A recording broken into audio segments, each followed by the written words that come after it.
everyone, welcome to today's session. So, in this session, we are going to discuss the previous year questions of 2020. Okay? So, इससे पहले वाली class में revision class में हमने 2019 के question किए थे. आज हम 2020 वाले क्वेश्चन कर रहे हैं. ठीक है? So, चलिए स्टार्ट करते हैं सेशन को. तो this is comprehensive guide book जो आपकी इंफॉर्मेशन कैरी करती है आपके यूपीएससी सीसेट के एग्जाम पैटर्न के रिगार्डिंग, या आपको अगर कोई एग्जाम आपका किसी सेक्शन का आपको प्रीवियस ईयर ट्रेंड देखना हो कि किस सेक्शन में किस टॉपिक से कितने क्वेश्चन आए हैं, किस साल में आए हैं, तो ये सारी चीजें आपको यहाँ पे इजीली अवेलेबल होती है. आप यहाँ पे ऐसे सिलेबस भी देख सकते हो, किसी भी सेक्शन का आप डिटेल सिलेबस यहाँ से जान सकते हो. तो आपको ये सारी चीजें की इंफॉर्मेशन इस गाइड बुक में इजीली मिल जाती है. ये गाइड बुक आप डाउनलोड कर सकते हो. वीडियो के नीचे डिस्क्रिप्शन में आपको लिंक मिल जाएगा. उस लिंक पे जाके आप क्लिक करेंगे तो वहां से आप इसको डाउनलोड करके रख सकते हो. तो now let's start our first question. तो a family of 2 generations consist of 6 members. ठीक है, आपके सामने ये क्वेश्चन है, साथ के साथ आप भी सॉल्व करो. P, Q, R, S, T and U has 3 males and 3 females. ये ध्यान में रखना है. This is the information. 3 male 3 female और पूरे 6 पर्सन हैं. 2 मैरिड कपल हैं, 2 जनरेशन है फैमिली में. ठीक है, 2 मैरिड कपल हैं, 2 अनमैरिड सिबलिंग भी हैं. सिबलिंग्स हैं, 2 अनमैरिड क्या होने चाहिए, सिबलिंग्स होने चाहिए. ठीक है. U is P's daughter and Q is R's mother in law. यहां से क्या मिला, जो U है वो P की डॉटर इन लॉ है और जो Q है दैट इज R की मदर इन लॉ. मतलब R ने उनके किसी सन या डॉटर से मतलब शादी की हुई है. Okay. T is an unmarried male. T एक क्या है, अनमैरिड मेल है और S भी एक मेल है. तो S और T तो यहाँ पे ऑलरेडी क्या हो गए हैं, मेल हो गए हैं. ठीक है, और T एक अनमैरिड होगा. ठीक है, तो अब यहाँ से चीजों को ध्यान रखो. आपके पास 3 मेल और 3 क्या है, फीमेल भी हैं. ये भी ध्यान रखना है. अब जिस तरीके से बोला गया है कि 2 जनरेशन फैमिली से साफ पता चलता है कि P और Q ऊपर के जनरेशन में है कहीं ना कहीं और U और R नीचे के जनरेशन में है. ऑलरेडी इन 6 पर्सन का कुछ ना कुछ तो रिलेशन हमें पता चल रहा है. यहाँ पे ये दो आपके पास टोटल है 6 पर्सन. आपको इन दोनों को भी यहाँ कहीं ना कहीं एडजस्ट करना है. सबसे पहले डिसाइड करते हैं आर के स्पाउस के लिए, आर के पार्टनर के लिए कि आर का यहाँ पे पार्टनर कौन होगा. सपोज इफ वी, क्योंकि यहाँ पे देखो आर की जो मैरिज है वो पी से तो नहीं हो सकती, पी ऊपर के जनरेशन का हो चुका है. क्योंकि ये 2 जनरेशन फैमिली ट्री है. यू और आर आपके सेकंड जनरेशन में लाई करेंगे, चाहे वो किस तरीके से रिलेट हो हमें अभी नहीं पता. ठीक है, तो आपको ये पता है कि ये दोनों फर्स्ट की जनरेशन के, राइट. तो P जो R जो है वो P और Q से दोनों से शादी नहीं कर सकता. बचा कौन आपके पास, T तो अनमैरिड हो गया, तो इसका मतलब T भी कैंसिल. 2 लोग बचे हैं S और U, राइट. इन दोनों में से एक से वो मैरिड होगा. तो इसका मतलब इनसे स्टार्ट करते हैं. यहाँ पे suppose R is married to U. U जो है वो P की डॉटर है. ठीक है, P का भी पता नहीं है. तो U से अगर वो मैरिड होगा तो आप एक चीज देखिए, R will be a male person. Q और U की फिर क्या हो जाएगी, यहाँ पे Q और U will be the married couple also. ठीक है, Q और U मैरिड कपल हो जाएंगे क्योंकि जो U होगी वो Q की डॉटर भी बन जाएगी. तो यहाँ पे से आपको एक चीज चेक करनी है. वी हैव 3 मेल्स, तो 1 और 2 P और R यहाँ से मेल बनेंगे, राइट. यहां से आपके पास S और T ऑलरेडी मेल है, पर आपके पास यहां से कितने मेल आ रहे हैं, फिर आपके पास यहां से 4 मेल पर्सन आ रहे हैं, जो कि क्या है, एक रॉन्ग है, राइट. सो 4 मेल नहीं चाहिए थे, आपको 3 मेल होने चाहिए थे, जिसका मतलब जो आपने U से मैरिड करवाया R का, दैट वाज रॉन्ग. हमको किससे मैरिड होना चाहिए, S से. अब यहां से एक चीज की क्लैरिटी आपको मिल जाती है कि फैमिली ट्री में यहां से कैसा बनने वाला है.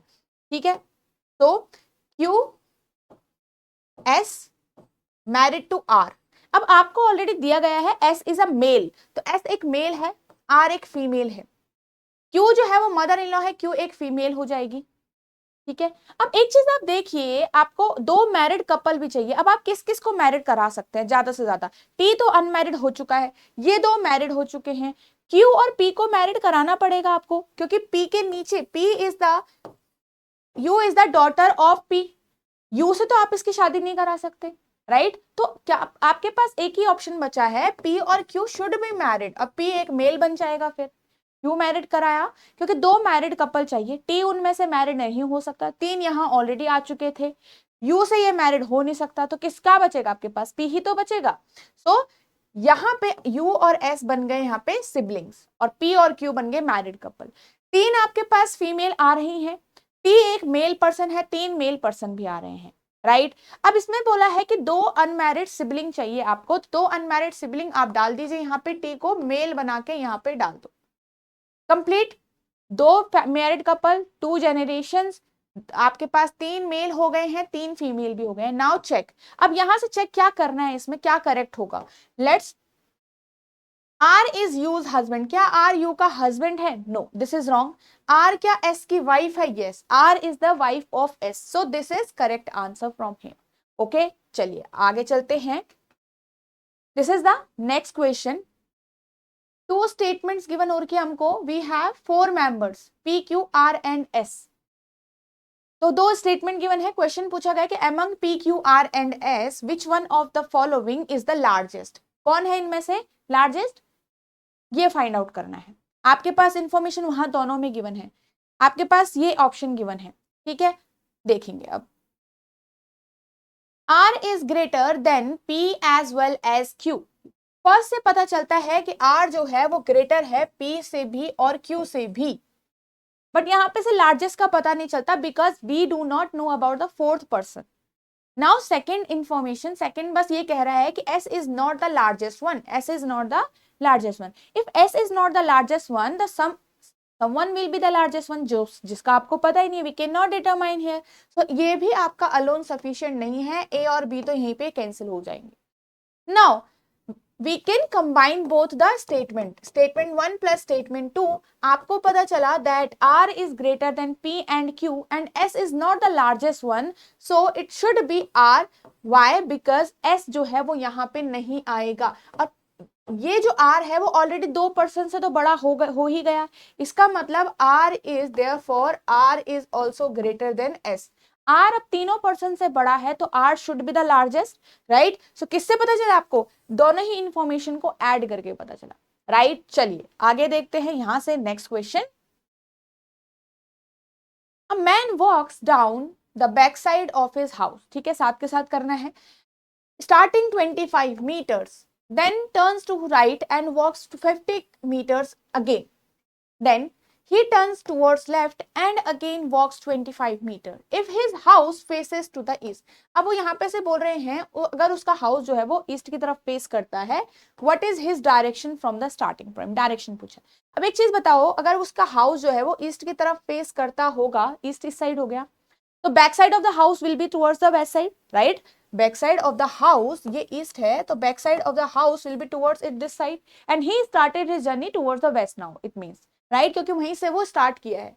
25 मीटर वो कहां चलेगा? इस डिस्टेंस पे चलेगा। तो ये जो पॉइंट है this is his starting point. Okay, now यहां से ही turn right and walks 20 meter, तो यहां से वो 50 मीटर चला, सॉरी 50 मीटर चला राइट मुड़ के, then turn toward left and 25 meter again, तो यहां से वो 25 मीटर और चला। नाउ ये उसकी क्या है? ये उसकी फाइनल पोजीशन है, ये उसकी स्टार्टिंग पोजीशन है। तो स्टार्टिंग पोजीशन से फाइनल पोजीशन की किस तरीके से आपको डायरेक्शन दिख रही है? ये कौन सी डायरेक्शन है? नॉर्थ है, वेस्ट है, so north west should be the answer. Okay, चलिए आगे बढ़ते हैं यहां से। कंसीडर द फॉलोइंग, ये क्वेश्चन है आपके सामने। Consider the sequence of the numbers, फिर पूछा क्या गया हुआ है, how many odd numbers are followed by the odd number in the above sequence. So find out the number, find out the odd number first, ठीक है। सबसे पहले ऑड नंबर देखो, तो 5 is a odd number, 1 is odd number, 3 9 5 7 3 1, ठीक है। 5 also odd number, 3 odd number, 5 odd number, 3 odd number, 9 odd number. So odd number should be followed by another odd number, right? So हम उन odd number को count करेंगे यहाँ पे से। 5 followed by 1, yes. 1 followed by 4, नहीं, ठीक है। 7 followed by 3, yes. 3 followed by 9, also yes. 9 followed by 8, we will not count. 5 followed by 7, 5 count हो जाएगा। 7 followed by 2, no count. 3 followed by 1, 3 count होगा। 1 followed by 5, 1 भी काउंट होगा यहाँ पे। And 5 followed by 8 we will not count। 3 followed by 8 again नहीं count करेंगे। 5 followed by 2 नहीं काउंट करेंगे। ठीक है, तो यहाँ पे कितने बन रहे हैं, 6 नंबर्स बन रहे हैं, सो 6 शुड बी द आंसर। इसके बाद कोई भी ऐसा आपको ऑड नंबर नहीं मिलेगा, राइट। सो आगे से आपने देखा तो 5 ऑड नंबर, यहाँ पे ये बोला गया कि which are the odd numbers which are again followed by a odd number. तो ऑड नंबर के पीछे ऑड होना चाहिए, ऑड के पीछे इवन नहीं चाहिए था, राइट। चलिए, तो ऐसे 6 नंबर आपको मिले, बहुत इजी क्वेश्चन था, तो इस टाइप के क्वेश्चन को स्किप नहीं करना है। Now again we have a coding decoding questions, ठीक है।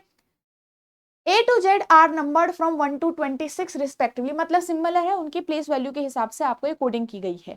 Now if GHI is 1578 and DEF is 918, what is ABC equal to. यहाँ पे पहले आपको लॉजिक फाइंड आउट करना है, तो लॉजिक देखो, GHI जब भी आपके पास ये ऐसे होता है कि लेटर से नंबर में चेंज होता है, तो सबसे पहले प्लेस वैल्यू को एक बार लिख के देख लो, ठीक है।